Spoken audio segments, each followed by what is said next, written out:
Alors, parfait. Nous allons attendre que Madame Johanna Monté confirme sa présence. Ah, je suis là. Je ne sais pas pourquoi c'est Ah moi. oui, Mais c'est bien moi. Tatiana. D'accord, fantastique. Bonjour Johanna. Alors, Bonjour. nous allons pouvoir débuter la séance. Donc, bonjour à tous et à toutes. Merci pour votre présence. Et le but vraiment serait d'avoir une séance très interactive d'échange, de discussion sur la proposition de documentation que nous allons vous faire. Mais sans plus tarder, je vais donner la parole à Madame Fadila Chumba, qui est la secrétaire générale de l'association ABAN, African Business Angels en Afrique, et qui va nous donner des éléments de contexte sur cette nouvelle initiative lancée par ABAN pour l'Afrique francophone. Fadila, your turn. Are you available to speak and share some words with our participants? Perfect. Good afternoon, everyone listening to us today. I'm very happy to have you on this call and to share a very historic and important moment. My name is Fadila. I'm the Secretary General at ABAN. And ABAN is the Pan-African network of angel investors across Africa. And our goal is to drive early stage investing across the continent. And today, I'm very happy to have the Epana law firm joined hand with ABAN to promote a set of documentation that has never been done before. And we're happy to be sharing this with you. And on behalf of ABAN board, advisors, and ABAN team, I welcome you all. Have a wonderful session. Merci Fadila pour cette belle introduction. Et tous, nous allons repasser en français.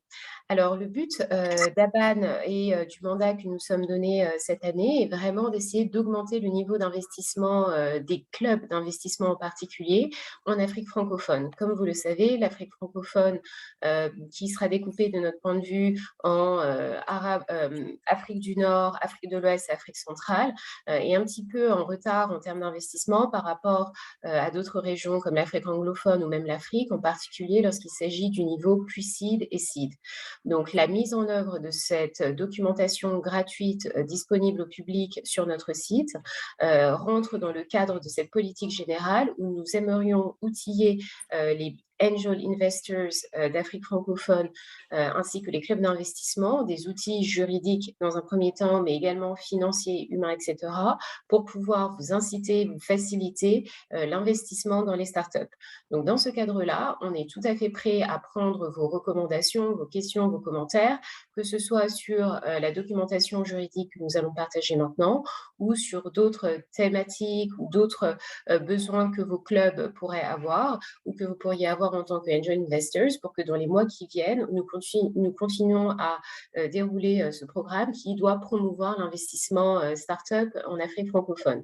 Le dernier point que je vais faire est que cette documentation a été inspirée dans sa conceptualisation par la documentation qui est gratuite pour l'Afrique anglophone et en général, beaucoup de clubs d'investissement et d'angel investors vont utiliser la documentation de Y Combinator. Donc Y Combinator, comme vous le savez, qui est le plus grand incubateur au monde et qui sur leur site internet met à la disposition de tout investisseur et entrepreneur d'ailleurs, de la documentation relative au SAFE, l'équivalent des bons de souscription d'actions, equity, donc l'augmentation de capital par émission d'actions, et de convertibles. Donc notre volonté, c'est vraiment, en partenariat avec le cabinet Epenalo, de mettre en place des modèles de documentation juridique disponibles pour qu'à la fois investisseurs et entrepreneurs en Afrique francophone puissent les télécharger, les utiliser, les changer à la marge pour les adapter à des transactions spécifiques. Mais le but, c'est vraiment qu'on ne puisse plus dire en Afrique francophone « Ah bah moi, je suis angel investor » ou « Nous avons notre club d'investissement, nous avons l'argent, nous aimerions investir, mais on ne sait pas comment faire, on n'a pas les outils juridiques pour le faire. » Maintenant, vous avez les outils, donc vraiment, on essaie j'espère que ça va vous aider.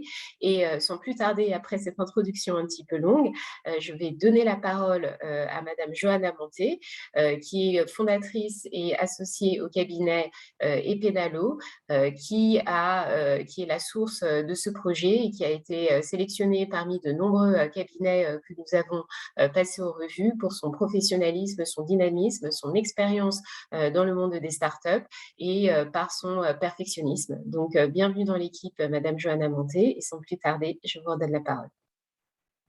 Merci beaucoup Anna, et merci pour l'introduction et les bons mots. Donc, je m'appelle Johanna Monté, je suis avocate, donc partenaire associée au cabinet Epenalo, et vraiment en guise d'introduction, c'est même difficile pour moi d'introduire le sujet parce que je trouve que Anna, vous l'avez très bien fait. Bon, avant peut-être de commencer, je vais peut-être dire quelques mots sur mon parcours et peut-être que ça permettra de comprendre en fait ce que nous avons fait avec Aban sur ce partenariat. Donc, je suis Johanna Monté, donc je suis avocate en private equity, venture capital. J'ai travaillé à peu près 12 ans en Europe, donc Londres, Paris et Luxembourg, avant de rentrer en Afrique, ouvrir le cabinet Epenalo. Et nous sommes à peu près aujourd'hui une vingtaine à travers différents pays.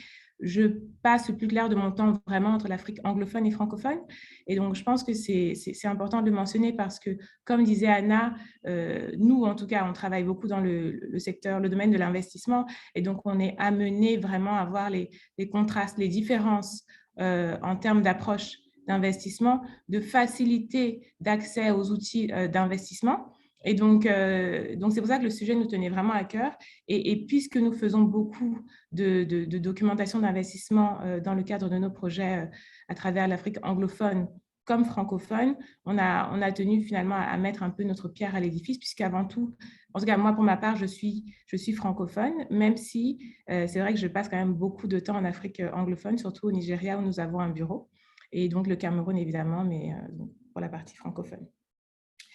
Et donc, pour parler un peu du projet, l'idée était vraiment de donner une documentation à la fois simple, qui permette donc aux entrepreneurs comme aux investisseurs de comprendre en fait ce qu'ils vont faire, vers quoi ils s'engagent, mais en même temps de leur donner des options. Et donc, on a essayé de faire quelque chose, en fait, sur l'idée Y Combinator, mais vraiment à la sauce francophone. Et comme beaucoup d'entre vous doivent le savoir, le droit OHADA, donc, qui régit les pays francophones, en tout cas l'Afrique de l'Ouest, ici, est un peu plus complexe, en tout cas dans son application, même si on arrive au même résultat en général que ce qu'on aurait dans les pays anglophones. Donc, il va y avoir des petits tweaks, comme on dit, donc des petites modifications au modèle qu'on peut voir dans les pays anglophones pour justement tenir compte des spécificités d'Afrique francophone.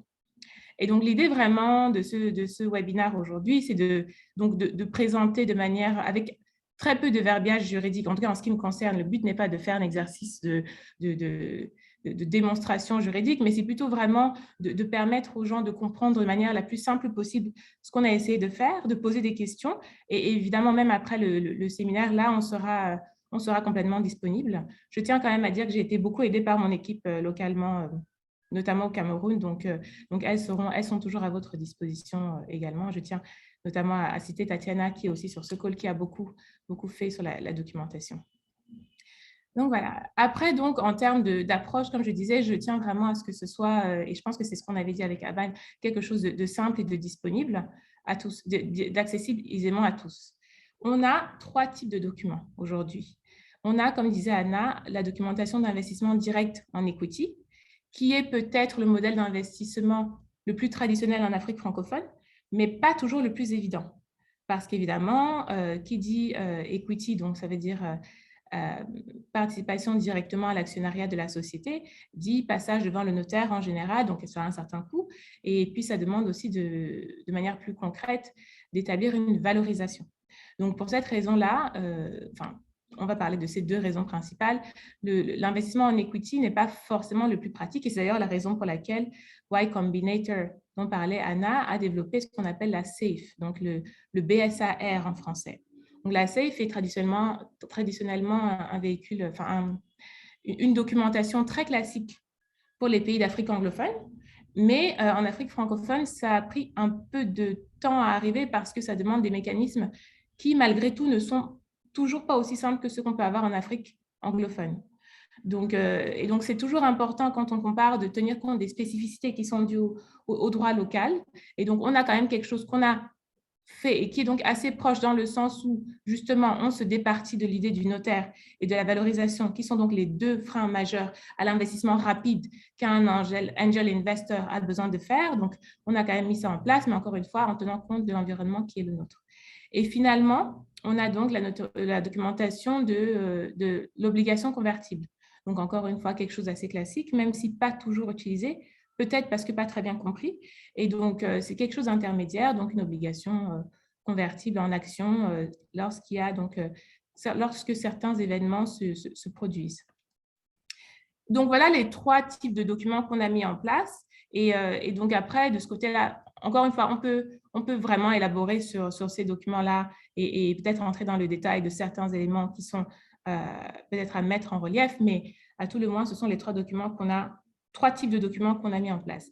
Le dernier point, c'est notamment le pacte d'actionnaires. Donc, on s'est rendu compte, donc à travers nos différentes expériences sur le terrain, que en fait, les investisseurs donc en equity veulent généralement avoir quand même une protection contractuelle de leurs droits. Et celle-ci se fait à travers un pacte d'actionnaires. Et on a vu à différentes reprises que c'est parfois un peu compliqué de proposer la documentation du pacte, surtout avec le timing qui est parfois assez serré, etc. Donc, on a proposé un modèle de pacte qui n'est pas forcément aussi simple que ce que vous aurez pu voir ailleurs, parce qu'en fait, on veut vous donner des options. Donc, on a proposé un pacte avec des options A, option B, et des clauses qui sont finalement assez standards dans le domaine de l'investissement, mais qui pourront paraître nouvelles pour certaines personnes. Mais le but étant celui-ci finalement. Le but, c'est aussi d'éduquer les gens, de montrer les possibilités. Et évidemment, chaque investisseur, chaque entrepreneur choisit après les clauses qu'il préfère. Donc, peut-être que je vais m'arrêter ici pour voir un peu s'il y a des questions ou est-ce qu'on va peut-être dive in, comme on dit, sur un document particulier pour commencer. Voilà, tout à fait. Et bravo encore, Johanna, et merci pour cette présentation. Donc, j'allais juste demander si Aban pouvait partager l'écran et montrer le site Internet. Je peux partager mon écran. Voilà, alors attendez. Voyons voir si ça fonctionne. Est-ce que vous pouvez bien voir mon écran et vous devriez voir le site d'Aban? Est-ce le cas? Est-ce que vous voyez mon écran? Oui. Oui. Parfait. Fantastique. Alors tous, comme vous le verrez sur le site, nous avons essayé d'être aussi didactiques que possible. Donc, la section en français francophone est bien intégrée sur le site d'Aban qui, de manière générale, est en anglais. Donc, on vous a envoyé le lien vers la page Instruments d'investissement ou ADA. Et en fait, je vais commencer par ouvrir le petit guide que nous avons mis en place, qui est la première icône et dans laquelle on essaie de vous expliquer concrètement comment utiliser la documentation et à quel moment. Donc là, vous verrez, il y a un petit résumé un petit peu dynamique. Ça y est, votre club d'investissement est formé et structuré. Et donc, vous déroulant les différentes procédures qui vont suivre lorsqu'il s'agit d'investir dans une start-up, avec la problématique potentiellement des accords de confidentialité. Enfin, vous pourrez lire ce petit guide et qui est assez explicite par rapport à la documentation. Donc ensuite, il y a bien la problématique de la term sheet qui va être partagée avec l'entrepreneur avec lequel vous voulez rentrer en affaires. Et cette term sheet en général est partagée avec l'entrepreneur après une première phase de due diligence ou d'instruction assez courte. Et la term sheet va inclure les clauses suivantes, donc l'identité des protagonistes de la société, le montant de la transaction, les conditions suspensives, etc., différentes clauses. Et pour pouvoir avoir un peu plus d'informations sur le concept de term sheet, nous vous avons mis également des liens vers d'autres sites qui pourront vous donner des informations supplémentaires. Une fois que la term sheet est signée et revue et signée par la société cible et validée, c'est à ce moment-là que vous allez passer en phase de due diligence poussée avec la startup et que vous allez enfin vous diriger vers la signature de la documentation finale.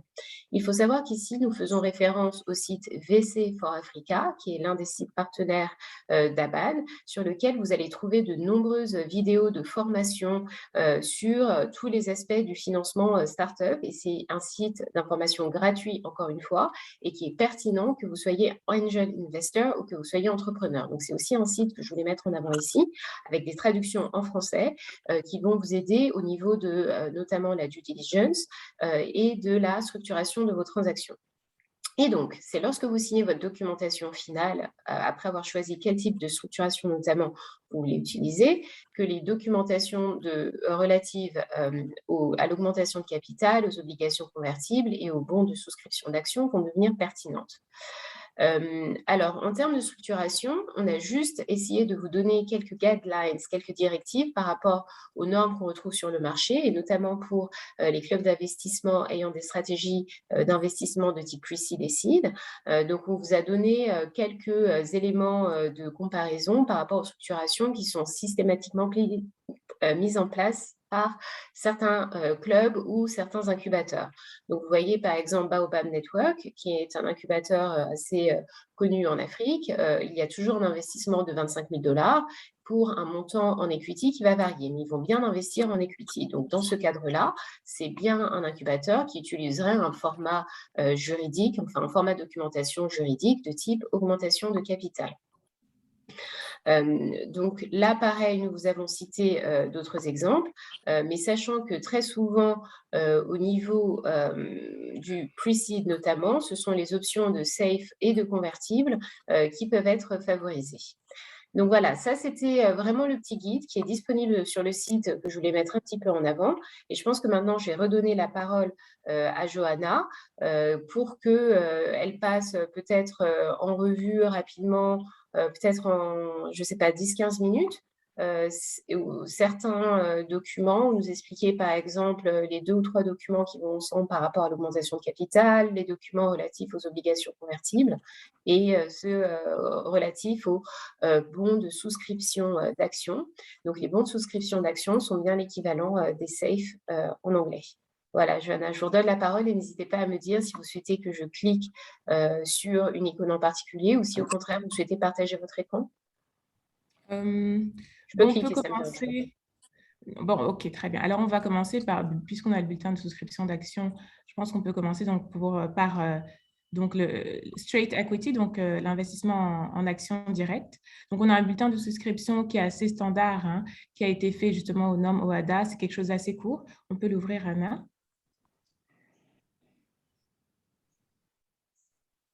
Voilà, donc ça, c'est un bulletin. Bon, très honnêtement, il n'y a pas grand-chose à dire sur le document. C'est quelque chose d'assez simple qu'on a juste… on a vraiment donné pour vous aider dans le cadre de l'investissement, mais je ne pense pas qu'il y ait de sujet particulier sur le bulletin de souscription en action. Et donc, ça permet simplement de cristalliser vraiment l'investissement qui est fait par l'investisseur. Dans le cadre de l'investissement en equity, on a finalement préparé 2 types de documents, donc le bulletin de souscription et le pacte d'actionnaires. C'est vrai qu'on a aussi fait un modèle de term sheet. Je ne sais pas s'il apparaît ici. Donc, on avait ça. Si, donc, ça, tout à fait. Voilà. Donc, la term sheet, encore une fois, c'est quelque chose qui est vraiment négocié au cas par cas. On a donné un modèle qui est assez simple parce que finalement, pas mal de clauses peuvent être négociées, mais finalement, en général, on trouve quand même les termes qui sont les plus importants, qui sont le montant de l'investissement, le type de titres qui seront souscrits, et puis après, ce qu'on va avoir en termes de droits de représentation dans la société, le cas échéant. On a aussi des éléments qui sont plus contractuels, tels que le droit de sortie et ce genre d'éléments-là. Mais si vous voulez, on a fait vraiment quelque chose d'assez condensé pour la term sheet parce que dans le pacte d'actionnaires, en revanche, on vous donne beaucoup plus d'options. Et donc, du coup, comme on les a plus détaillées dans le pacte, on se disait que finalement, ça vous permet un peu de comprendre ce qui est disponible. Et après, en fonction de ça, décider de ce que vous voulez prendre, de ce que vous voulez avoir dans la term sheet. Donc là, on a le modèle. Alors, Johanna, excuse-moi, juste pour reprendre en termes de chronologie, donc lorsque vous interagissez avec la startup en tant qu'investisseur ou lorsque vous-même vous êtes entrepreneur et que vous souhaitez partager la documentation juridique avec l'investisseur, donc vous allez commencer par partager la term sheet, qui est le premier document juridique non contraignant, il faut le rappeler, qui sera échangé entre l'investisseur et la startup et qui permet de définir les grands termes de la transaction. Et donc, voilà, c'est un petit document court. Et là, vous dites, on parle bien d'un investissement de 50 000 $ pour voilà, 20% d'equity et blablabla, et toutes les autres clauses que Johanna vous a mis. Une fois que ce document juridique est signé par les deux parties et qu'ensuite la deuxième phase de due diligence est lancée et productive, c'est là que si on part sur une transaction sous format equity, sous format d'augmentation de capital par action, Johanna parlait bien des deux autres documents qui sont nécessaires. Alors Johanna, je vous redonne la parole pour parler du pacte d'actionnaires qui, si je ne m'abuse, est le premier document qu'il faudra mettre en place. Et ensuite, une fois qu'il est signé, ce sera bien le bulletin de souscription d'actions. Exactement. Donc, le pacte est un document qui est quand même âprement négocié. Donc, il faut comprendre que en fait, les intérêts sont divergents, évidemment, enfin, divergents, en tout cas différents, entre l'entrepreneur et l'investisseur. Donc, beaucoup de clauses ici vont être dans l'avantage, à l'avantage d'une partie contre l'autre, par exemple. Donc, il faut vraiment comprendre, il faut d'une part comprendre vraiment ce qu'on a mis ici, mais de manière plus importante, ce qu'on a essayé de faire, c'est limiter les possibilités de malentendus et de contentieux futurs. Donc, vous allez voir que souvent dans ce pacte, ce qu'on a fait quand on propose une clause, par exemple, de sortie conjointe, etc., c'est vraiment de mettre en pratique comment ça va se passer. Donc, combien il y aura de temps pour répondre à une notification et comment est-ce qu'on concrètement le paiement va se passer, etc. Donc, c'est quelque chose qu'on a voulu de très pratique. Alors, on va peut-être descendre le document, Anna. Descendons un petit peu. Donc, là, on est juste dans les définitions, donc je pense qu'on peut passer.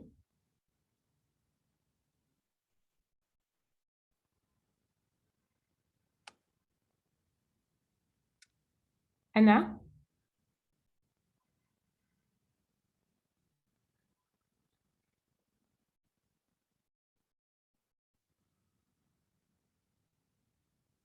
Moi, je n'entends plus rien.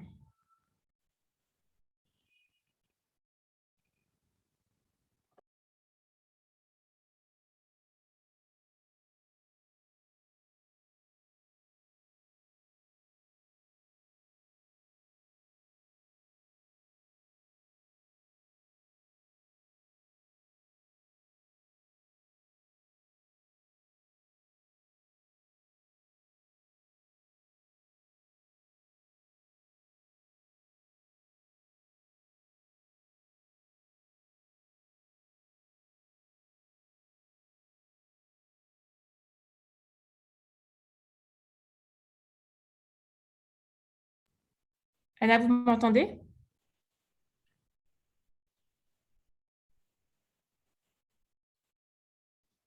Je pense qu'on entend, hein? Ah, ok, très bien. Donc là, je pense que je vois Anna qui est sur mute. Est-ce que Johanna est bien de retour? Désolée pour le petit souci technique. Johanna est-elle de retour? Oui, je suis là. Ok, parfait. Bah, je vais peut-être juste arrêter de partager l'écran et vous pouvez continuer à parler du pacte d'actionnaires. D'accord, très bien. Donc oui, alors comme je disais, le pacte, l'idée est vraiment d'avoir quelque chose de pratique qui permet une implémentation tout en évitant vraiment les frictions en termes d'interprétation de ce que veut dire la clause ou comment, de manière plus importante, comment la clause est censée être interprétée. Donc, par exemple, je peux peut-être partager l'écran à mon tour. Alors, pour vous proposer un peu, pour vous montrer un peu ce qu'on a fait. Je pense que c'est un document qui est assez important, donc j'aimerais quand même peut-être m'assurer que vous ayez une vision du document. Alors, Anna, est-ce que je peux partager mon écran? Alors, a priori, oui. Fadila, let you confirm. I'm not sharing my screen anymore. So I suspect, Johanna, you should be able to share your screen. Essayez peut-être. OK.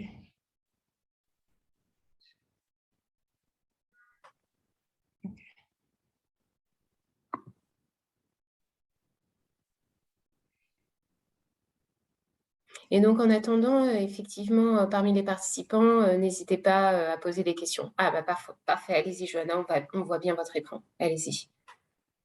OK. Donc, Donc là, on est sur le modèle de pacte, comme je disais. Et donc, l'idée est, donc on va commencer par peut-être donc le début, comme je disais, bon, ce sont les dispositions, bon, on va dire classiques en termes de définition, etc., donc pas forcément très intéressant. Et si on continue, alors voilà que mon écran se... Désolée. J'ai un petit souci d'écran là.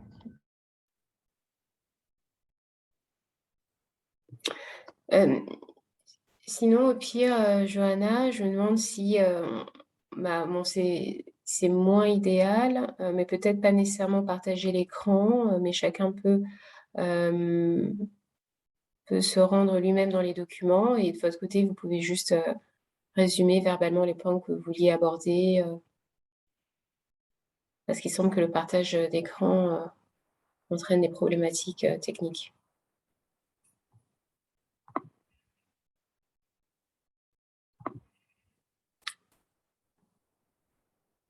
Johanna, êtes-vous toujours là?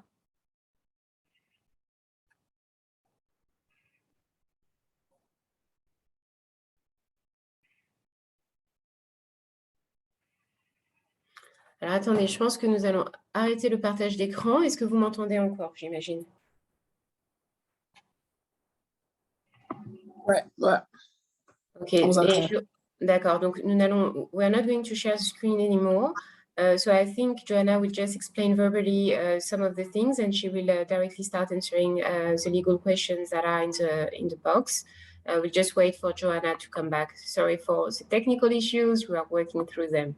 Sorry for that. Tatiana, are you still on the line?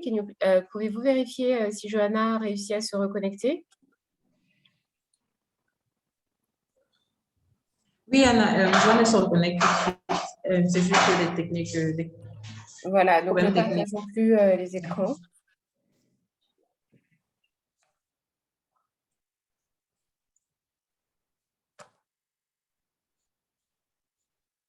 Merci pour votre patience à tous et nous allons passer à la partie questions d'ailleurs. Une fois que Johanna sera bien de retour. En attendant le retour de Johanna, si certains d'entre vous ont des questions un peu plus spécifiques sur ABAN, l'African Business Angel Association, nos activités, comment être membre de cette association pourrait vous aider dans vos activités, n'hésitez pas. Et n'hésitez pas aussi si vous avez des questions ou des demandes relatives aux autres outils que nous pourrions proposer dans le cadre de l'association en Afrique francophone. Alors, Johanna, est-elle de retour? Ouais, je suis vraiment désolée, aujourd'hui, la technologie ne veut pas, donc je ne vais pas partager mon écran. Je vais simplement... Voilà, Johanna. Ah, bah, parfait. Donc, c'était justement ce que j'étais en train de dire, qu'on n'allait pas partager les écrans et qu'ensuite, on allait passer à la partie réponse aux questions parce qu'il y a déjà quelques questions dans le chat. Et finalement, nous avons envoyé le lien vers le site Internet. Donc, je vous laisse. Est-ce que vous voyez les questions qui sont affichées dans la discussion, Johanna? Oui, donc j'ai... OK, donc la question de Fabrice, hein, je pense que je vois, et de Umulinga. OK. Voilà, allez-y. Donc, Umulinga, est-ce que les documents seront disponibles en ligne? A priori, Anna, je pense que c'est oui. Oui, ils sont bien disponibles en ligne, as we speak. Je renvoie le lien dans la discussion. Et donc voilà, c'est un acquis. Et, donc, on pourra tous continuer à travailler dessus. Et nous sommes preneurs de vos commentaires avec beaucoup d'intérêt. Alors, je vais vous lire les questions pour vous faciliter la tâche. Première question, Johanna, ces exemplaires ont-ils été testés auprès d'entrepreneurs et ont-ils déjà été utilisés dans des transactions? Oui, la réponse la plus simple, c'est oui. C'est des documents. En fait, nous, on est parti vraiment sur la pratique et on a ajusté pour en faire un peu des templates. Mais l'idée, c'est vraiment d'avoir quelque chose qui a été testé avant. Et donc, oui, tous les documents ont déjà été testés à plusieurs reprises. Donc, a priori, en tout cas, de notre côté, ça a été fait. Est-ce que vous pouvez parler brièvement, évidemment, sous couvert de confidentialité, mais peut-être des transactions start-up que vous avez accompagnées, je crois notamment au Sénégal, au Côte d'Ivoire, il y avait peut-être 3 ou 4 opérations, donc évidemment sans citer de nom ou quoi que ce soit, mais ce serait intéressant de voir un petit peu quelles étaient les fourchettes de taille, est-ce que c'était des transactions de 0 à 50 000, de 50 000 à 100 000, et de savoir quelle est la structuration juridique qui a été privilégiée. Était-ce plutôt de l'augmentation de capital, du bon ou des convertibles? Alors oui, justement, et je pense que c'est un point qui est intéressant et sur lequel j'allais venir en parlant des autres instruments, notamment la SAFE et l'obligation convertible. Parce qu'on a fait effectivement des transactions en Afrique de l'Ouest et en Afrique centrale également, hein, donc le Cameroun notamment, sur des tickets qui pouvaient, effectivement, on avait des petits tickets de à peu près 50 000 et on a eu des beaucoup plus gros tickets en termes de millions, mais dans des startups, hein, toujours est-il.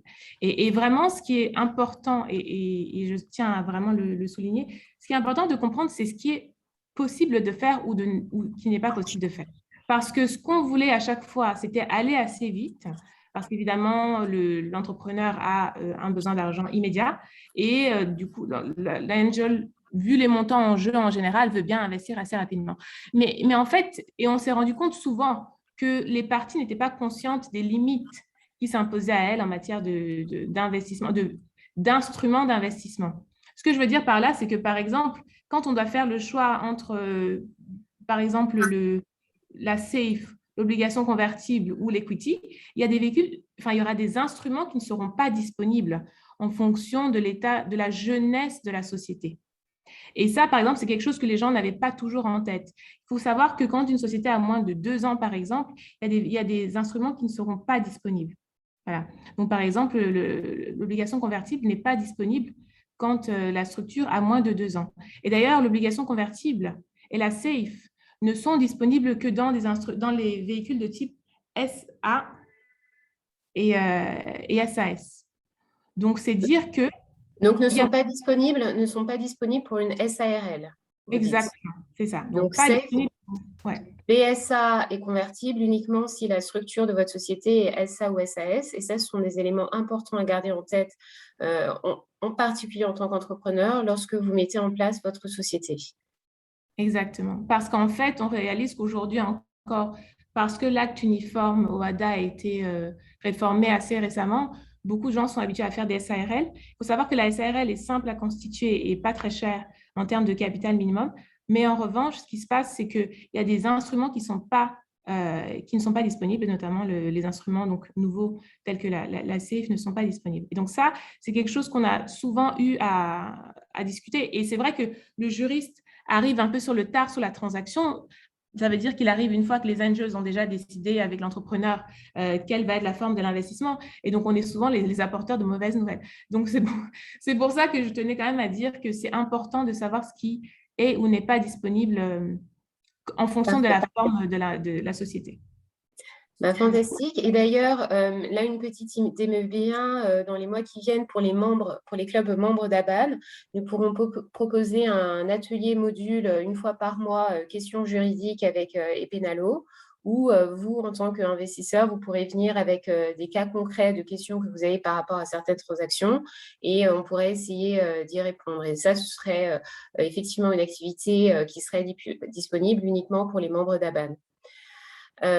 Alors, question suivante. Quels sont les mécanismes prévus en cas de non-respect des dispositions du pacte d'actionnaires? Johanna, que faire? En cas de non-respect, justement, on a quand même un panel d'options. Donc, en fonction des dispositions qui n'ont pas été respectées, on va avoir différentes options. Donc, par exemple, quand il y a un défaut en termes de paiement, par exemple, on va dire que l'investisseur avait une obligation de payer en plusieurs tranches et il n'a pas payé la dernière tranche, par exemple, la solution pourrait être tout simplement, en tout cas, forfeiting, ça veut dire la vente des actions existantes à un prix moindre, par exemple. Oui, alors je rigole, mais en fait, c'est effectivement un cas qui peut se passer, qui est assez dramatique du coup.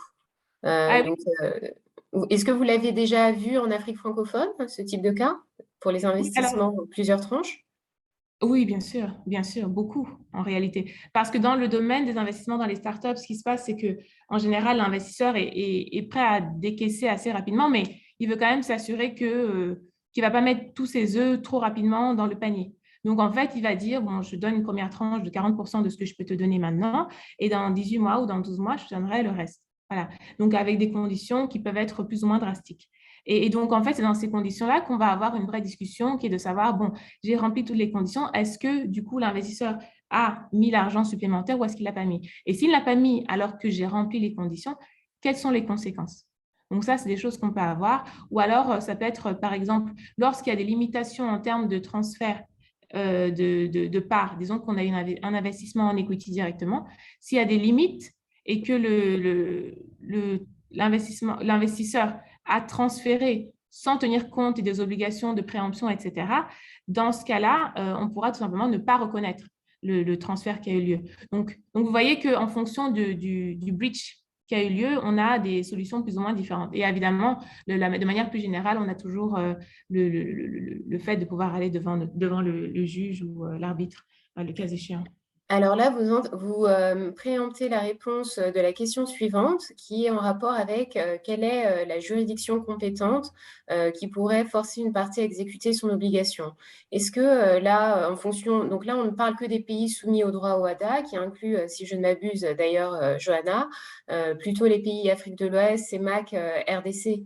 Je ne sais pas si le Gabon ou le Congo-Brazzaville en font partie. Mais d'ailleurs, quelles sont les juridictions compétentes? Est-ce que c'est le tribunal de commerce du pays où vous trouvez? Est-ce que vous pouvez vous soumettre à l'arbitrage? Oui, en fait, Quelle est la pratique la plus utilisée?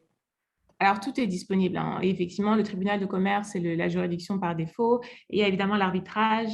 Par exemple, au Cameroun, on a ce qu'on appelle le GICAM, donc le groupement des interprofessionnels au Cameroun d'entrepreneurs, enfin d'employeurs. Donc, il y a plusieurs options qui s'offrent aux parties, hein. Vraiment, il n'y a pas une seule option qui est préférée. Je pense qu'il y a une vraie question de coût et malheureusement une question de professionnalisme.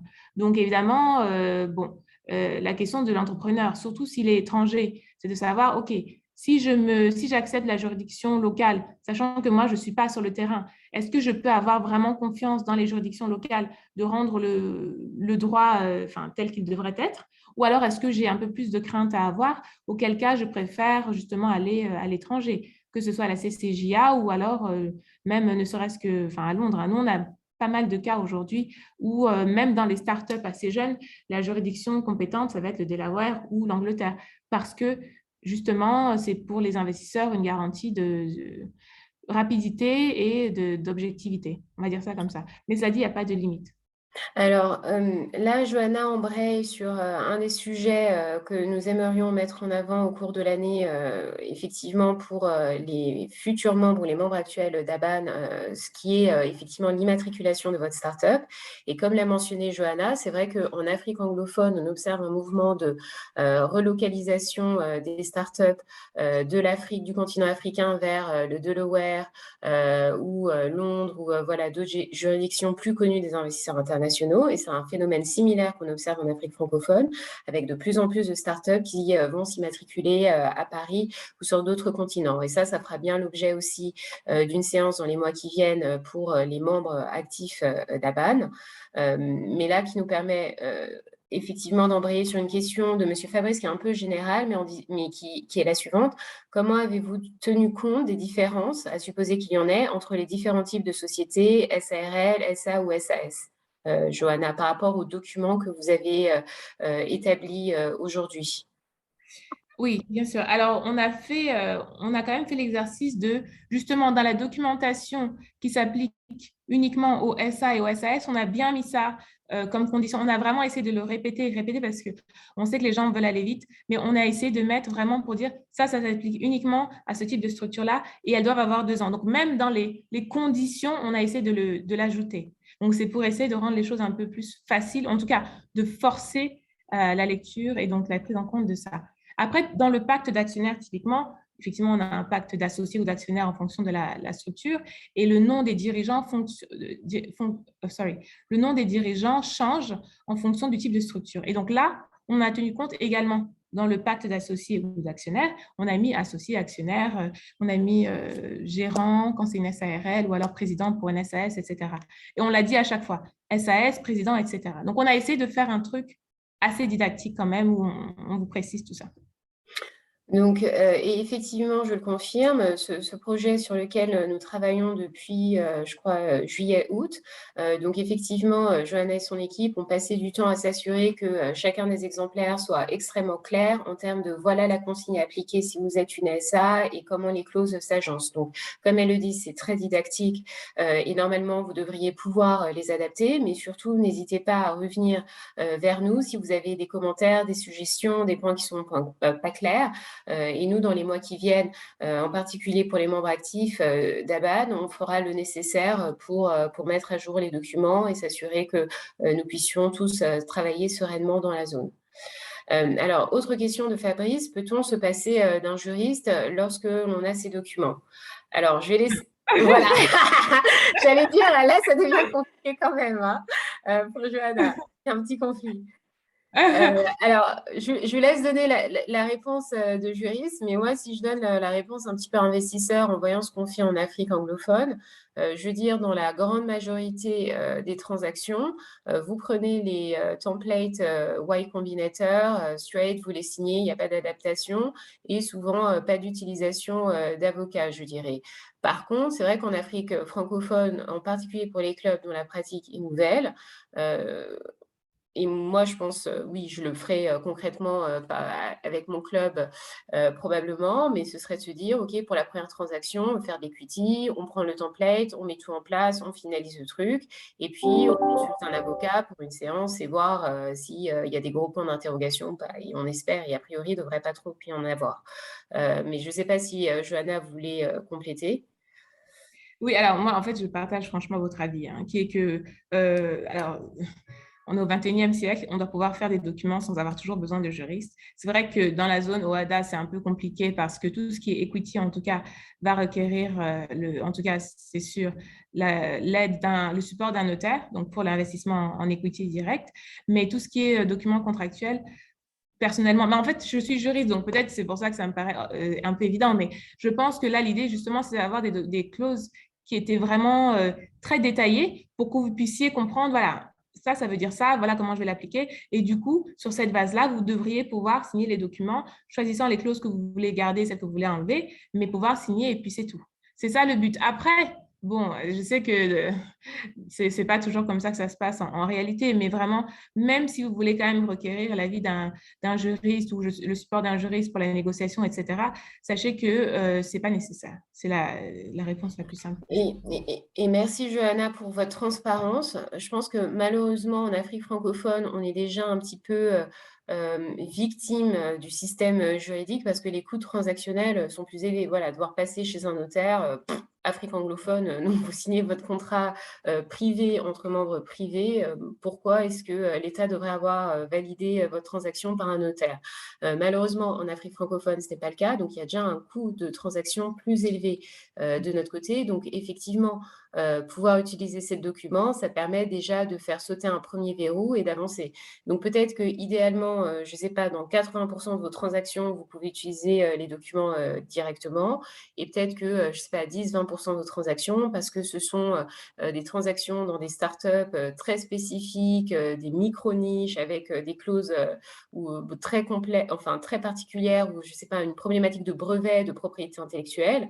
Là, effectivement, de toute façon, même en Afrique anglophone, on vous recommanderait de voir un juriste ou un avocat pour vous assurer que cette partie propriété intellectuelle soit bien traitée. Mais sinon, le but, c'est vraiment que vous puissiez tourner avec ces documents.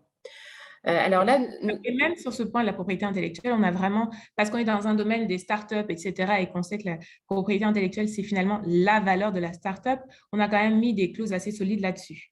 Donc, c'est vraiment de dire qu'on a pensé avec le chapeau, la casquette, OK, on a été dans une startup, qu'est-ce qu'on doit protéger? Et ce qu'on a trouvé à protéger, qui est donc, comme je disais, la propriété intellectuelle, et le fait que le fondateur ne puisse pas partir, ça veut dire aller faire d'autres, en fait, soit faire de la compétition à la société, soit tout simplement se décourager et faire autre chose, sont deux risques vraiment réels que nous, on a vus en pratique. Donc, on a vraiment essayé dans la documentation de tenir compte de l'environnement et des risques qui sont liés au métier, entre guillemets.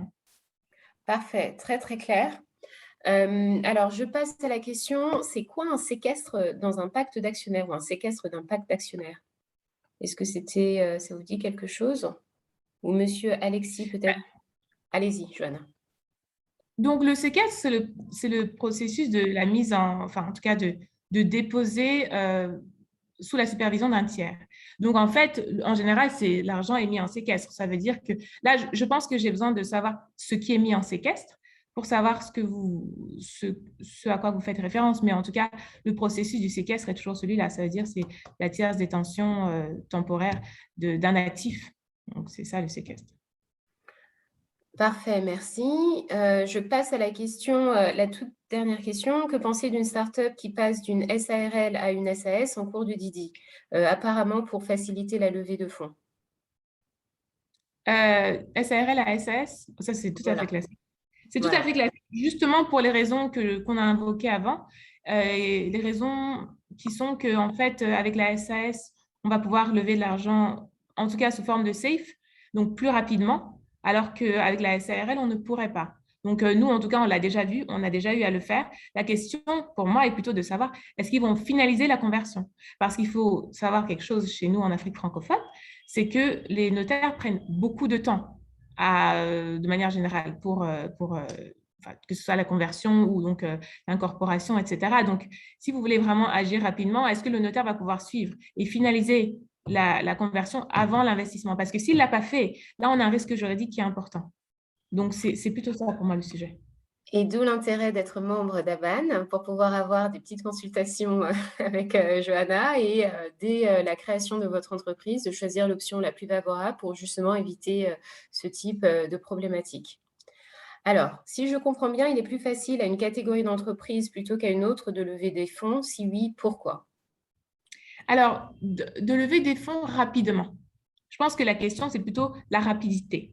Parce qu'encore une fois, comme on disait, lever des fonds, vous levez de l'equity, donc vous émettez des actions directement. Ça, vous pouvez le faire dans toutes les formes de société. Maintenant, si vous voulez faire des BSAR, donc des SAFE ou des obligations convertibles, là, vous serez limité si vous avez une SARL. Donc, ça veut dire que la SARL vous permet uniquement de lever du capital directement. Et le capital, qui dit capital, dit notaire, qui dit notaire, dit délai, dit coûts supplémentaires, etc. Donc, je ne pense pas que parce que vous avez une SARL, vous n'arriverez pas à lever des capitaux parce que finalement, l'investisseur vient vers vous parce qu'il aime votre projet, non pas parce que vous êtes constitué sous forme de SARL ou SAS. Mais la question est de savoir à quelle vitesse vous pourrez conclure le deal, sachant qu'en général, les startups sont toujours cash-trapped. Enfin, elles ont toujours besoin d'argent. Tout à fait. Alors là, une petite question effectivement sur l'ordre séquentiel des différents documents dont on a parlé. Donc là, on a décidé de ne plus partager l'écran, mais je pense que ce serait bien, Johanna, si vous pouviez résumer. Voilà, si vous êtes dans un scénario d'augmentation de capital, ce qui se passe, convertible et safe, ce qui se passe, par rapport aux documents qui sont disponibles sur le site Internet, sachant que moi, avec ma casquette investisseur, je vous dirais toujours que lorsque vous identifiez votre startup, vous entamez des premières conversations, réunions et due diligence initiale pour vous assurer que la startup rentre dans le cadre de votre mandat, remplit vos critères d'investissement, etc. Et que le premier document juridique non contraignant que vous allez partager, c'est la term sheet. Et là, Johanna, je vous redonne la parole. Voilà, exactement. Donc, je pense que d'ailleurs, Anna, vous l'aviez mis dans votre petite introduction écrite, qui a donc la term sheet, mais avant ça, potentiellement, vous avez le NDA si vous voulez avoir un NDA. Mais effectivement, c'est la term sheet qui est non-binding, donc qui est non contraignante en majeure partie. Parce qu'il faut savoir que de plus en plus, on voit une ou deux clauses qui sont considérées comme étant contraignantes, même dans la term sheet. Donc, ça peut être des clauses, en général, c'est peut-être l'exclusivité. Donc, ça va être l'investisseur qui va dire qu'il veut avoir l'exclusivité sur le deal parce qu'il faut pas oublier le fait que souvent, l'entrepreneur peut faire un peu de shopping et donc souvent vouloir avoir une term sheet d'un investisseur premier pour après pouvoir négocier avec un autre et aller vers le meilleur disant. Donc, c'est pour ça que souvent, on va avoir 2-3 clauses comme ça obligatoires, mais la term sheet, en général, n'est pas obligatoire. Donc, une fois qu'on a signé la term sheet, après, on passe à la documentation d'investissement à proprement parler. Donc, si on parle de l'equity, donc investissement en capital direct, on va avoir donc la négociation du pacte. Donc, parce que alors le pacte n'est pas obligatoire. Ça, c'est vrai que je n'ai pas dit plus tôt. Le pacte n'est pas obligatoire. Simplement, en pratique, en tout cas en zone OHADA, les statuts sont standards. On voit ça très souvent. Donc, ça veut dire que si vous voulez protéger vos droits, ce n'est pas dans les statuts que vous allez le faire. Et donc, il faudra bien qu'il y ait un document en général. Donc, c'est dans le pacte. C'est pour ça qu'on a proposé le pacte. Donc, le pacte va être négocié et ça peut être assez long d'ailleurs. Mais donc, ce sera le document qui sera finalement le prochain document à négocier. Et finalement, c'est le seul document à négocier. Parce qu'une fois que vous avez négocié le pacte, vous signez à la fois le pacte et le bulletin de souscription. Okay? Et donc là, vous allez devant un notaire. Vous voyez, vous avez signé votre bulletin de souscription, vous pouvez aller devant un notaire pour faire l'augmentation de capital. Donc, c'est finalement assez simple comme process. Vous voyez? Et donc, devant le notaire, bon, ça va être l'augmentation classique avec les documents requis par le notaire, mais c'est plus du domaine de la procédure et non plus vraiment de la négociation ou quoi que ce soit. Donc, ça, c'est pour la partie investissement en equity directement. Maintenant, quand on fait donc un investissement en une obligation convertible, là, évidemment, on a le contrat d'émission d'obligation qui va être donc c'est ce qu'on vous a donné d'ailleurs, qui va être partagé par la cible. Bon, en tout cas, là, vous avez donc un modèle, donc je pense que vous pouvez l'utiliser. Et donc là, il y aura les termes principaux. Les termes, en tout cas, en termes d'obligations convertibles, sont évidemment le rebate, donc le discount. Donc le discount. La décote. La décote, voilà, c'est ça. Donc, la décote et donc les termes de conversion. Dans quelles circonstances est-ce que la conversion sera faite? Est-ce que c'est au moment de la prochaine levée de fonds en termes de... Est-ce que ce sera lorsque, disons, il y a une cotation en bourse ou que sais-je? Donc, il y a pas mal de clauses comme ça qui vont être ajoutées et qui sont déjà dans le modèle. Donc, a priori, ça vous donne donc une idée de ce qui se fait. On vous a donné dans le modèle des propositions de formules, parce que malheureusement, on ne peut pas faire sans formule. Enfin, en tout cas, c'est difficile de faire sans formule. Donc, on a des formules en termes de conversion pour comprendre le nombre de parts d'actions auxquelles vous aurez droit quand il y aura la conversion. Donc ce contrat-là d'émission d'obligation va être négocié avec la cible. Et une fois que vous avez négocié, en fait, ce qu'on a, on a déjà en fait incorporé dans le contrat après ce qui va être le bulletin de souscription d'action. Donc, ce que je veux dire, c'est que une fois que vous avez signé le contrat d'émission d'obligation, vous savez déjà que vous allez souscrire potentiellement des actions à un moment T. Ça veut dire lorsqu'il y aura l'événement de conversion. Vous pouvez évidemment décider de ne pas convertir. Et évidemment, le contrat d'émission d'obligation vous dit dans quelles circonstances vous pouvez demander de reprendre votre argent plutôt que de convertir. Donc, vraiment, le contrat d'émission d'obligation est le document phare que vous aurez comme base et on vous a mis en fait les annexes qui vous permettent de finaliser la transaction dans le document. Mais c'est le document principal. Et le bulletin de souscription d'action qui intervient donc au moment de la conversion vous est mis à titre indicatif dans le document, mais en réalité ne peut être rempli qu'au moment de la conversion, puisque c'est à ce moment-là que vous saurez le nombre de parts auxquelles vous avez droit. Mais il est mis là pour simplifier un peu les choses au moment de la conversion. Donc, tout est dans le document que vous aurez là. Et finalement, la SAFE. Et donc, la SAFE, donc BSAR, c'est assez similaire conceptuellement à ce qu'on a dans l'obligation convertible. Ce qu'on a fait, et d'ailleurs, je pense que vous pouvez l'utiliser même pour l'obligation convertible, c'est de prendre les décisions uniques des actionnaires. Parce que ce qu'il faut comprendre dans tous les cas, c'est qu'il faut que les actionnaires consentent. Okay? Les actionnaires doivent consentir à émettre les nouveaux titres à l'investisseur. Et donc, ce qu'on a essayé de faire pour vous aider, c'est de vous donner en fait la décision qui sera prise qui sera prise par les actionnaires au moment de l'entrée du nouvel investisseur. Donc, encore une fois, le BSAR, c'est assez similaire. On a donc un protocole d'investissement, donc BSAR, donc bon de souscription d'actions, investissement rapide. Et donc, dans ce BSA, on vous a donc proposé, encore une fois, le bulletin de souscription pour le moment où vous allez souscrire à des actions, puisque Et c'est vrai qu'on n'a pas vraiment expliqué ce que c'était qu'un BSAR parce qu'on s'est dit que vous saviez, mais le BSA ne vous donne pas des actions au moment où vous avez des BSA. Vous avez juste en fait un droit d'être converti en action à une date ultérieure. Donc, en fait, on vous donne en fait le jeu de documents dont vous aurez besoin, mais encore une fois, comme dans le cas de l'obligation convertible, vous avez donc un protocole. Le protocole qui donc met en place les termes contractuels qui vont s'appliquer à votre investissement. Et c'est donc le document le plus négocié entre les parties. Donc, s'il faut résumer, il y a finalement chacun des modèles d'investissement a son document le plus négocié, on va dire ça comme ça. Le reste des documents sont finalement assez standards et assez courts. Quand on a de l'equity, ça va être le pacte d'actionnaires. Quand on a une obligation convertie, ça va être le protocole, le contrat d'émission d'obligation. Et puis, quand on a le BSR, ce sera le protocole d'investissement R. Et donc, ces 3 documents-là vous sont donnés. Une fois que vous avez un accord sur les documents, finalement, la transaction et le reste assez administratif. Parfait. Alors, je rebondis sur une question de Monsieur Fabrice. Comment tenir compte dans les modèles OADA des clauses courantes que l'on peut trouver dans des pays plus avancés sur certains points? Alors, il évoque le downright protection. Je ne suis pas certaine personnellement de savoir exactement à quelle clause cela fait-il référence. Est-ce que vous voyez ce que signifie le downright protection auquel il peut faire référence? Et juste peut-être un commentaire général sur ces clauses-là. Oui, donc en fait, on a justement essayé d'insérer certaines clauses comme ça. Et je pense que je sais à quoi il fait référence dans le sens où, je ne sais pas comment on dit ça en français, mais disons simplement que si... bon, déjà, je pense qu'on dirait, est-ce qu'on dirait l'antidilution?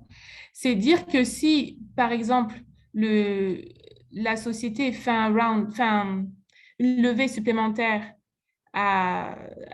plus tard, et qu'en fait, l'investissement se fait à un montant inférieur, de savoir que finalement, on va pouvoir bénéficier de la décote de la valorisation de la société. Donc, on a des mécanismes comme ça dans les pays anglophones, mais ça aussi, on l'a dans les pays francophones. Hein.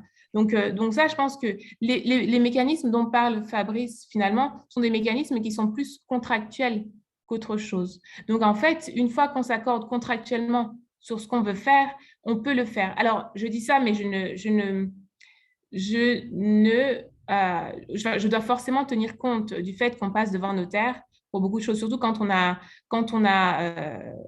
doit traiter avec une augmentation ou une diminution de capital ou de valeur des actions. Et je sais qu'en fonction des pays, ça peut être plus compliqué que dans d'autres de justement expliquer au notaire que finalement, grâce à un phénomène de cliquet, par exemple, dans le contrat, on a le droit d'avoir des actions supplémentaires à titre gratuit parce que justement, la valeur de la société a baissé. Donc là, en fait, c'est pour ça qu'on a des mécanismes un peu techniques qu'on met en place et on joue souvent sur la prime de souscription, etc., pour arriver à quelque chose. Mais en général, on arrive quand même à répliquer la même chose dans nos systèmes à nous. C'est juste qu'il y a un peu d'explication à donner au notaire. Ça, franchement, je ne vais pas vous cacher que c'est peut-être le pain point, c'est la partie devant le notaire après. Très clair. Et sachant qu'encore une fois, si je donne mon point de vue un petit peu investisseur, gardons en tête qu'à ce stade, on parle bien de niveau d'investissement plutôt pre-seed, seed, potentiellement Series A, mais je pense que pour les clubs d'investissement Angel Investors, c'est du pre-seed, seed. Des montants qui restent assez élevés en Afrique, on va dire 50 000 jusqu'à 100 000 $, mais qui dans l'absolu restent relativement faibles. Donc, comme on dit chez nous, pas la peine de tuer une mouche avec un marteau pilon. Bon, je ne sais pas si c'est la bonne expression, mais à des niveaux de maturité aussi peu élevés, c'est important de garder la documentation simple, les termes simples, et de savoir exactement ce qu'on essaye de faire. Parce que de toute façon, si vous mettez en place des documents juridiques trop compliqués avec des clauses à n'en plus finir et que quelque chose tourne mal, ce n'est pas la petite start-up qui n'était même pre-revenue et l'entrepreneur qui n'a aucun patrimoine, qui de toute façon pourra j'irai vous suivre dans une procédure judiciaire sur des clauses obscures que personne ne comprend. Donc là, c'est vraiment peut-être aussi un des scénarios où voilà, certains pays avancés ont peut-être des clauses qui sont adaptées au vu de la maturité de leur marché et de leur écosystème startup. Pour le coup, en Afrique francophone, on n'en est pas encore là. Il faut déjà qu'on assure en fait les bases les plus simples. Et je pense que c'est plutôt sur ces points-là qu'on devrait tous se concentrer. Alors, il y a des petites questions qui sont relatives à Aban. Je vais répondre par écrit directement dans le chat. Alors, peut-on avoir une idée des forfaits négociés par Aban avec Epena pour les membres? Alors, nous pourrons revenir vers vous sur ce point-là après la séance. Donc, de toute façon, nous avons vos adresses email pour ceux qui sont enregistrés, donc nous vous ferons parvenir l'information. Je pensais qu'il y avait d'autres questions juridiques. N'hésitez pas si vous avez d'autres questions juridiques. Sinon, je vais commencer à répondre effectivement à la deuxième question ABAN. Donc, quelles sont les conditions pour être membre d'ABAN? Tout simplement d'avoir un club d'investissement enregistré. En général, les clubs d'investissement recommandent qu'il y ait au moins entre 5 à 20 personnes grand maximum, donc des personnes qui souhaitent investir de l'argent dans des startups, qui ont une stratégie d'investissement qui est assez cohérente, parce que si vous êtes dans un club à 20 personnes et que vous avez toutes des idées différentes sur sur le mandat que vous devriez mettre en place, ce sera compliqué. Et donc, le club doit être formalisé en fonction des pays. Est-ce que vous enregistrez une société? Enfin, il y a différents types de structuration de clubs. Et d'ailleurs, ça, ce sera l'objet probablement de notre prochaine séance en novembre ou en décembre avec Epena. Quelle est la structure juridique qui est la plus pertinente pour les clubs d'investissement? Est-ce qu'il vaut mieux avoir une société dans laquelle tous les membres dès le départ mettent de l'argent et ensuite vous investissez? Est-ce qu'il vaut mieux garder le format d'un syndicat un petit peu comme l'exemple de Care Angels, où finalement vous avez des membres qui ne mettent pas leur argent en commun, mais quand il y a une transaction, certains vont décider d'investir? Il y a différentes modalités. Donc le but, c'est vraiment juste d'avoir une structure avec des statuts et ensuite de postuler à BAN, de payer les frais d'enregistrement et d'inscription et qui donne au club accès à tous les bénéfices d'ABAN. Donc il y a déjà de toute façon beaucoup de bénéfices gratuits et d'informations gratuites disponibles sur notre site. Et si vous êtes membre d'ABAN, en plus vous aurez accès au sommet qui a lieu une fois par an, donc là qui va avoir lieu je crois en novembre, où tous les clubs du continent se retrouvent pour parler des transactions qui ont été faites, des enjeux, des opportunités, des risques, pour parler du sujet des co-investissements. Donc là, c'est vraiment un grand thème que nous allons porter avec Fadila dans les mois qui viennent, essayer de voir comment on peut mettre en place une plateforme de co-investissement au sein d'ABAN entre clubs, parce que là, de plus en plus, on se retrouve dans des scénarios, surtout en Afrique francophone, où vous allez trouver que, je donne un exemple aléatoire, mais je dis n'importe quoi, Dakar Investment Network a une transaction de 200 000 $, ils ne peuvent mettre que 200 000 €, ils ne peuvent mettre que 150 000 €, il nous manque 50 000 €, est-ce qu'il y aurait un autre club, Afrique francophone en particulier, qui serait intéressé pour compléter la mise? Donc nous, on veut vraiment aussi augmenter le niveau de transaction dans le continent africain, et ça, ce sera vraiment aussi une plateforme de co-investissement qui fera partie de l'offre payante pour les membres. Et encore une fois aussi, nous sommes à votre disposition si vous avez des besoins, des demandes particulières, etc. Et donc, évidemment, il y a tout comment dirais-je, un segment juridique que nous allons mettre en place avec Epenalo sur la partie juridique, sachant qu'également, quand vous êtes membre, il y a aussi un partenariat qu'on vient de signer à BAN avec le African Angel Academy, qui est l'académie des anges africains, qui propose des programmes de formation extrêmement techniques et poussés. Je l'ai suivi l'année dernière en anglais, et en fait, cette année, nous sommes en train de voir comment on peut mettre en place le même module en français. Donc là, si vous êtes membre d'ABAN, vous aurez accès à cette formation qui se déroule sur 2-3 mois gratuitement, avec des modèles de valorisation de start-up, avec des indications précises sur comment identifier les bonnes start-up, effectuer la due diligence, structurer sa transaction, etc. etc. Donc finalement, c'est vraiment une association qui souhaite, délivrer de la valeur pour des frais de participation assez minimes pour les clubs membres. Alors, là, il y a une autre question juridique. Oui, on sort de la partie promotion à BAN. Alors, est-ce que les établissements ont aussi les mêmes chances que les sociétés pour les procédures de levée de fonds?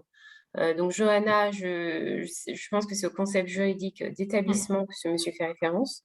Je vous laisse rebondir peut-être sur la question, si vous avez besoin de Oui, oui. En fait, oui, effectivement, on a quelques établissements, mais en général, c'est pas une forme qui est particulièrement appréciée parce qu'en fait, l'établissement, c'est quand une personne physique s'enregistre auprès du RCCM. Donc, c'est un peu compliqué conceptuellement pour les investisseurs. Et donc, je dirais qu'à ma connaissance, en tout cas, c'est pas forcément quelque chose qui est très apprécié. En tout cas, pour les startups, dans le domaine des startups, c'est pas quelque chose qui est particulièrement apprécié. Nous, on a vu des établissements dans des domaines un peu particuliers, mais je dois dire que de manière générale, c'est quand même, il va falloir justifier le choix de l'établissement à ce stade aujourd'hui. En général, on a des établissements, mais c'est quand c'est des sociétés, enfin, en tout cas, des structures un peu anciennes. Mais je veux dire qu'aujourd'hui, c'est quand même, dans l'environnement qui est le nôtre, il faut le justifier, en fait. Oui. Voilà. Après, j'ai eu une question, en fait, en séparé, me demandant un peu de donner des exemples de ce qu'on a vu. Moi, il n'y a pas de problème. Anna, je ne sais pas si vous voulez que je donne des exemples un peu pour que... Allez-y, je vous en prie. Voilà. Donc, alors, c'est vrai que c'est un peu vague comme question de donner des exemples, mais peut-être pour illustrer un peu ce qu'on fait et pour que vous compreniez un peu peut-être les challenges que vont rencontrer les entrepreneurs ou les angels. Je vais parler un peu de différents thèmes sans ordre particulier, hein, mais vraiment à vous de me dire, en fait, vous pouvez réagir en me posant des questions, évidemment, mais là, je parle un peu top of my head, comme on dit. Donc, on a des problématiques, comme je disais, la problématique la plus fréquente qu'on a eue, parce qu'on l'a eu quand même à plusieurs reprises, c'était le fait de vouloir lever des capitaux en étant une SARL. Parce que, comme on l'expliquait, la SARL, c'est le véhicule le plus utilisé aujourd'hui. Et malgré tout, il y a des problématiques en termes de levée non-equity. Donc, ça a été une chose on a pas mal eu. On a eu des problématiques aussi avec le notaire, c'est pour ça, enfin le notaire, les notaires, je dois dire. Et vraiment, même si l'institution du notaire est très importante chez nous, il ne faut pas sous-estimer en fait l'impact que peut avoir le notaire sur une transaction. Donc, nous, on travaille, cette année, on a peut-être travaillé dans 30 pays en Afrique, oui, depuis le début de l'année. On a fait quand même pas mal de pays francophones, mais aussi beaucoup de pays anglophones. Et je dois dire qu'on a donc eu à traiter avec pas mal de notaires, que ce soit pour vraiment dans tous les domaines. On a par exemple eu pas mal de situations de crédit, par exemple, où il fallait donc prendre des sûretés donc, devant notaire, ou alors on a eu donc vraiment une augmentation de capital devant notaire, ou typiquement, et ça c'est un point qui peut être assez intéressant, c'est qu'on a eu des discussions particulièrement pénibles, dirons-nous, avec des notaires qui, en fait, ne comprennent pas l'évolution et finalement le projet qui doit être fait, qui est voulu. Et là, je vous donne un exemple concret. C'est le cas où vous avez un entrepreneur qui finalement a donné beaucoup de son temps, de son argent, mais sans compter, parce que évidemment l'entrepreneur enfin, en tout cas au stade du début de son business, va mettre beaucoup d'énergie et d'argent, mais ne va pas forcément compter à chaque fois, comptabiliser, etc. Et surtout, l'augmentation de capital chez nous, enfin dans beaucoup de pays en tout cas, se fait en mettant du numéraire devant notaire, etc. Or, il se trouve que l'entrepreneur, lui, il va dépenser sans toujours passer devant le notaire pour augmenter le capital et après utiliser l'argent qui est dans les comptes de la société pour faire les dépenses qui sont requises par la société. En fait, ça va beaucoup trop vite. La vie d'un entrepreneur va beaucoup trop vite et donc il n'a pas forcément le temps de faire tout ça. Mais le problème, alors, se pose de savoir comment est-ce qu'on comptabilise tout cet investissement qui a été fait par le notaire au moment où l'entrée des investisseurs se fait. Parce qu'évidemment, l'investisseur, il accepte le fait que l'entrepreneur, même si sur le papier, il n'a mis que 1 million de CFA dans la société, en vrai, il a tellement mis plus sans vraiment que ce soit comptabilisé parce que ce n'est pas dans le capital de la société, mais l'entrepreneur a mis beaucoup. Donc, en fait, l'investisseur est prêt à accepter le fait que l'entrepreneur valorise sa société aujourd'hui à, disons, 4 millions, même s'il a mis que 1 million de capital.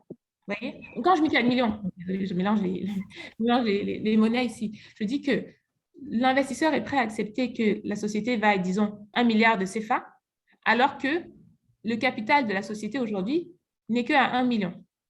Okay? Parce qu'on tient compte de tout ce qui a été fait, etc. Mais alors, passer devant notaire, ça veut dire qu'il faut faire comprendre au notaire le fait que nous n'avons qu'1 million en capital dans les comptes de la société, mais on accepte tous les investisseurs et les fondateurs, etc., acceptent tous le fait qu'on valorise la société à 1 milliard.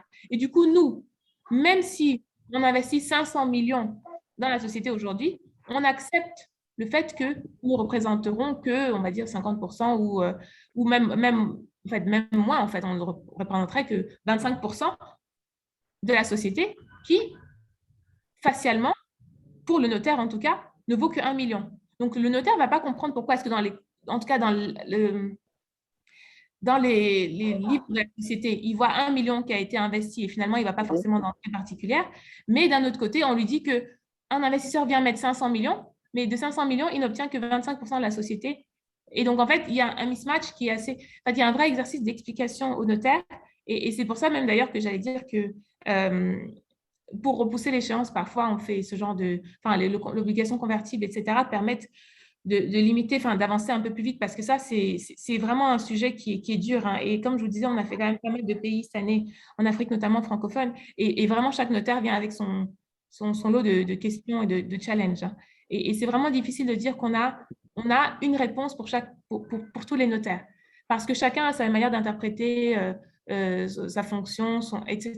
Donc, c'est vraiment quelque chose qui est vraiment important de comprendre et de noter, parce que même si on essaye vraiment de simplifier l'investissement, etc., on est dans un environnement où, malheureusement ou heureusement, il y a des choses qu'on peut pas, qui sont incompressibles.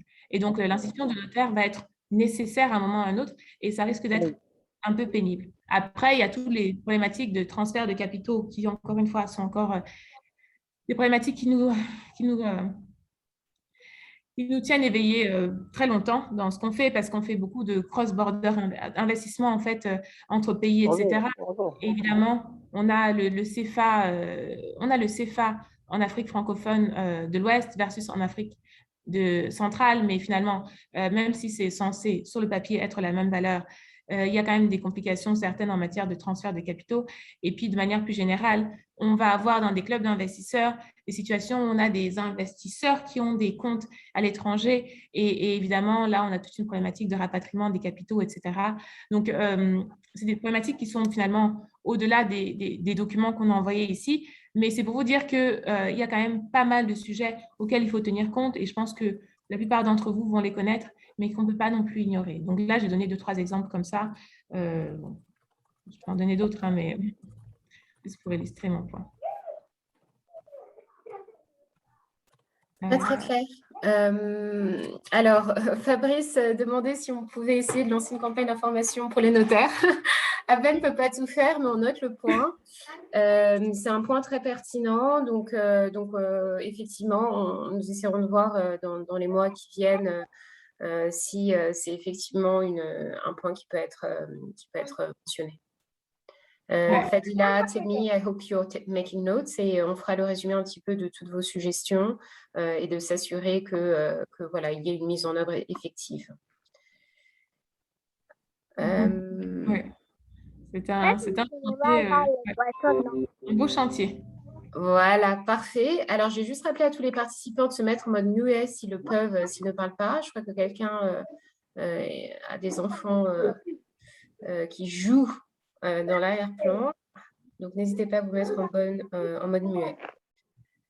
Alors, parfait. Je crois qu'on s'approche de la fin de la séance. Je ne sais pas s'il y a des questions supplémentaires ou des points supplémentaires. Mais moi, ce que je note surtout, c'est bravo Epenalo, bravo Johanna Monté et toute son équipe derrière, en particulier Tatiana Konou, qui est aussi sur l'appel et qui a vraiment aussi aidé sur la mise en place. franchement juste un très grand plaisir, une très belle découverte après effectivement cet appel d'offres que Aban avait mis en place avec l'aide de Fadila. Moi, ce que je note aussi avec ma pratique d'investisseur et bancaire international, c'est la qualité technique de Johanna Monté. Et donc là, encore une fois, le but de cette séance, en plus de vous donner des informations juridiques, de vous parler un petit peu d'Aban et de toutes les possibilités, c'était encore une fois de mettre en avant les talents africains. Et évidemment les femmes en particulier.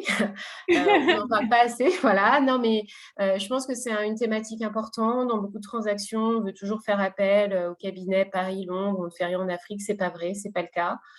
Donc, nous, on se bouge, on se motive, on travaille ensemble. Donc, on espère qu'avec votre collaboration, on pourra aussi voilà, mettre en avant de nouveaux sujets. Vous avez parlé des notaires, vous avez parlé voilà, de plein d'autres choses, des structurations juridiques. Donc, on a bien pris note et on reviendra vers vous avec une offre encore plus satisfaisante. Mais maintenant, à vous la responsabilité d'investir et qu'enfin, le niveau d'investissement en Afrique francophone continue d'augmenter. On voit des waves au Sénégal qui commencent à lever des 200 millions de dollars avec plus ou moins de controverses ou plus ou moins de choses à changer. Mais en tout cas, pour que les startups africaines arrivent à ce niveau de sophistication, c'est par nous que ça passe. C'est par nous, les angel investors. Donc, vraiment, restons mobilisés et continuons à avancer main dans la main ensemble. Et puis, Johanna Monté et toute votre équipe, à très bientôt. À très bientôt et merci à tous. Et encore une fois, nous, on est vraiment à votre disposition. On essaye d'être réactif et surtout de refléter les évolutions du marché, notamment qu'on peut voir en Afrique anglophone parfois sur les documents francophones. Je pense qu'une des questions de Fabrice, c'était notamment de savoir si on allait faire évoluer les documents en fonction de ce qu'on peut voir. Personnellement, moi, j'ai une équipe qui est dédiée, qui aime beaucoup le projet, donc, et une équipe que de femmes, je dois dire d'ailleurs. et donc, on est tout à fait disponible pour faire évoluer les documents et de proposer, de modifier en fonction de ce que le marché veut ou ce qu'on voit sur le marché. Donc, absolument. Parfait. Merci, Johanna. Merci, Fadila. Merci, Tatiana. Merci, Temi, qui organise la logistique derrière. Fadila, dernier mot de la séance avant qu'on se sépare. Thank you so much, everyone, for joining us today. I'm very happy that we're having this conversation, and especially the fact that what I'm seeing is that through this new documentation, we will be able to drive more early stage investing into Francophone Africa countries. And I'm so happy to know about this. And like I said, the ABAN team, the advisors, the board members, and all our networks are very thrilled to know that this will also encourage cross-border investment in those countries. Have a wonderful afternoon, and I look forward to speaking to you very soon. Thank you. Bye-bye. Bye-bye. Bye.